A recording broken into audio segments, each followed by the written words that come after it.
आप सभी का स्वागत है फिर से हमारे YouTube चैनल में। तो आज हम आपको बताने वाले हैं क्लास 10 के चैप्टर नंबर 8 में, जो कि है त्रिकोणमिति का परिचय।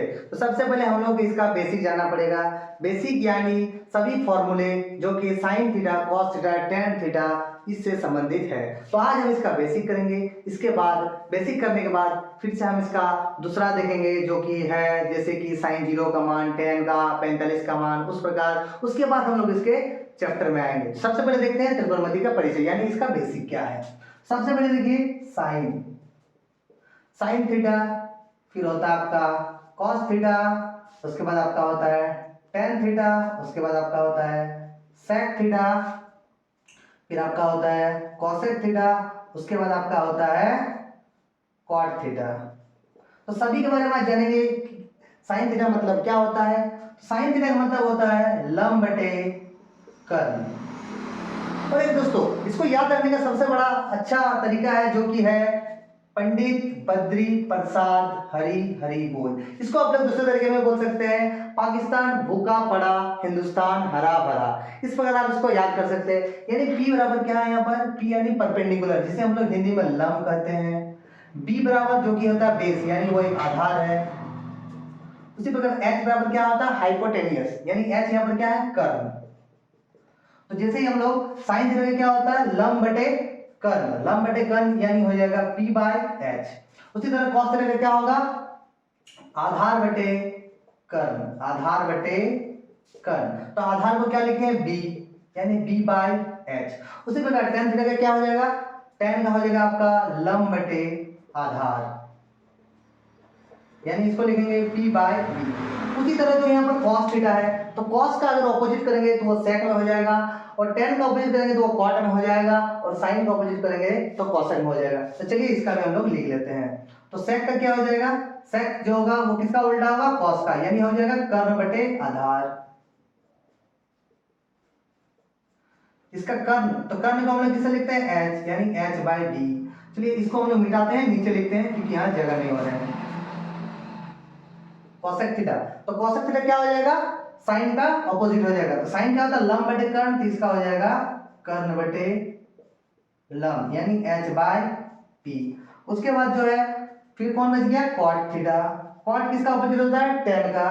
तो टेन का क्या होता है, लंब बटे आधार, यानी इसका हो जाएगा आधार बटे लंब, यानी हो जाएगा b बाय p। इस प्रकार हम लोग सभी फॉर्मूला को लिखिए। इसके बाद हम लोग पढ़ेंगे कि साइन किसके अपोजिट होता है, तो उसको हम लोग चलिए लिख लेते हैं।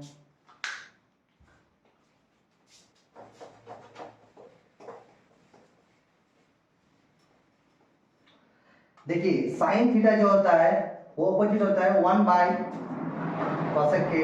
उसी प्रकार जो कॉस होता है वो होता है 1 बाय सेक। उसी प्रकार टेन जो होता है वो होता है 1 बाय कॉट। इस प्रकार साइन किसका अपोजिट हो गया, 1 बाय कोसेक के। कॉस किसका अपोजिट हो गया, 1 बाय सेक के।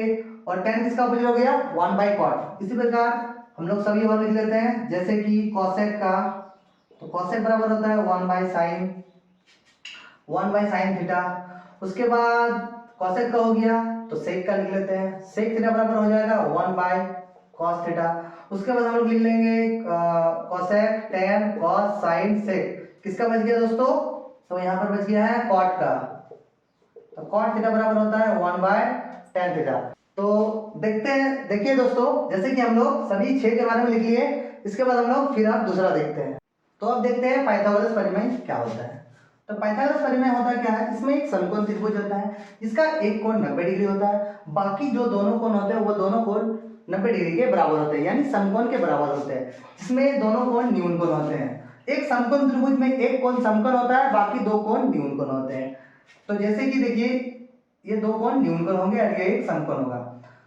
समकोण त्रिभुज की सबसे बड़ी भुजा को हम लोग कर्ण कहते हैं। समकोण त्रिभुज की सबसे बड़ी भुजा क्या होती है, कर्ण। और कर्ण कौन वाला होगा, जो समकोण त्रिभुज के एकदम भुजा होगा, मतलब शीर्षाभिमुख होगा, यानी सामने होगा, उसको बोलेंगे कर्ण, उसको बोलेंगे कर्ण। इसको बोलेंगे लंब, और ये हो जाएगा आपका आधार।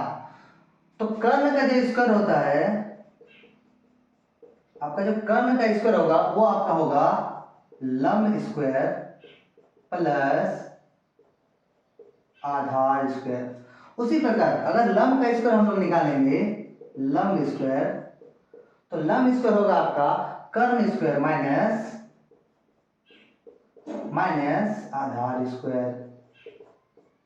उसी प्रकार अगर हम लोग निकालेंगे आधार स्क्वायर बराबर हो जाएगा सबसे बड़ी भुजा यानी कर्ण का स्क्वायर माइनस लंब का स्क्वायर। तो यह है हमारा पाइथागोरस प्रमेय। चलिए कुछ इसके उदाहरण देख लेते हैं जो कि हमारे एक्सरसाइज में बहुत ही काम मिलेगा, मतलब काम देगा वो बोला। तो देखते हैं, चलिए कुछ इसको पहले इसको रफ कर लेते हैं।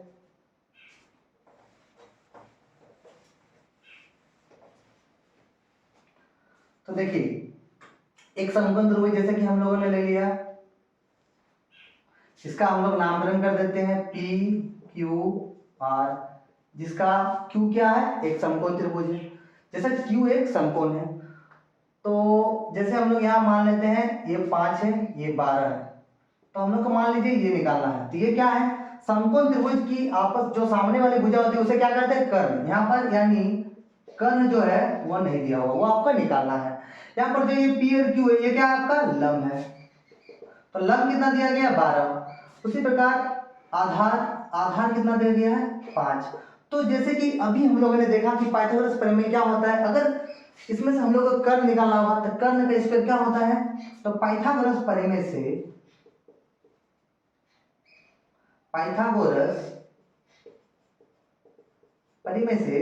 कर्ण स्क्वायर बराबर लंब स्क्वायर प्लस आधार स्क्वायर। यहाँ पर कर्ण तो हम लोग को दिया हुआ नहीं है, तो हम लोग को कर्ण निकालना है। तो कर्ण स्क्वायर बराबर लंब, तो हम लोग का लंब कितना दिया हुआ है 12, यानी 12 का स्क्वायर प्लस आधार कितना दिया हुआ 5, तो 5 का स्क्वायर। कर्ण स्क्वायर 12 का स्क्वायर कितना होता है 144 और 5 का स्क्वायर कितना होता है 25। तो कर्ण स्क्वायर बराबर 144 और 25 को अगर हम जोड़ेंगे तो हो जाएगा 169। यहाँ पर देखिए कर्ण यहाँ पर स्क्वायर है, अगर स्क्वायर अगर उधर जाता है तो क्या बन जाता है, रूट बन जाता है। तो चलिए इसको हटा के यहाँ पर लगा देते हैं रूट। 169 किसका रूट होता है, तो 169 13 का रूट होता है। इस प्रकार हमारा पी आर जो है कर्ण, यानी कर्ण कितना निकल गया 13। चलिए एक दो क्वेश्चन और ले लेते हैं। उसमें हम लोगों ने जैसे कि फाइंड किया था कर्ण, तो अब हम लोग फाइंड करते हैं लंब, या तो आधार फाइंड करके देखते हैं। जैसे कि एक त्रिभुज है, इसका नामकरण कर देते हैं ए बी सी, जिसमें कोण बी जो है आपका है समकोण। कोण बी क्या है आप लोगों का, समकोण है, यानी समकोण त्रिभुज के सामने की भुजा को हम लोग कर्ण कहते हैं। तो ये आपका कर्ण हो गया। मान लीजिए ये आपका 25 दिया हुआ है, आधार आपका 7 दिया है, तो आपको इस बार फाइंड करना है लंब। ये लंब कितना होगा, यानी ए बी क्या है, यहाँ पर ए बी एक लंब है, यानी हमें इस बार निकालना है लंब। तो चलिए फिर से पाइथागोरस, सबसे पहले हम लोग लिख लेते हैं कि कर्ण कितना दिया हुआ है, ए सी यानी कर्ण कितना दिया हुआ है इसमें 25। उसके बाद जो आपका आधार है, आधार यानी बीसी है, यहाँ पर आधार क्या है बीसी, जो कि कितना दिया हुआ है 7, यानी यहाँ पर आधार कितना दिया हुआ है 7। अब हम लोग को फाइंड करना है लंब, यानी लंब कितना दिया, लंब जो कि है ए बी, तो लंब बराबर यहाँ पर है, फाइंड करना है आपको क्वेश्चन मार्क। चलिए पाइथागोरस प्रमेय लिख लेते हैं। पाइथागोरस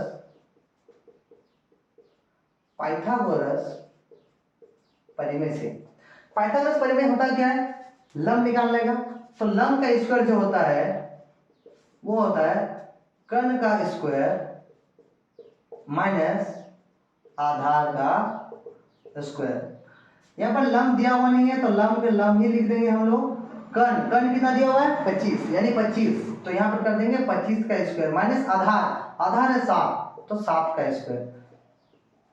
लंब बराबर 25 का स्क्वायर कितना होता है दोस्तों, तो 625, और 7 का स्क्वायर कितना होता है 49। ये लंब का स्क्वायर है।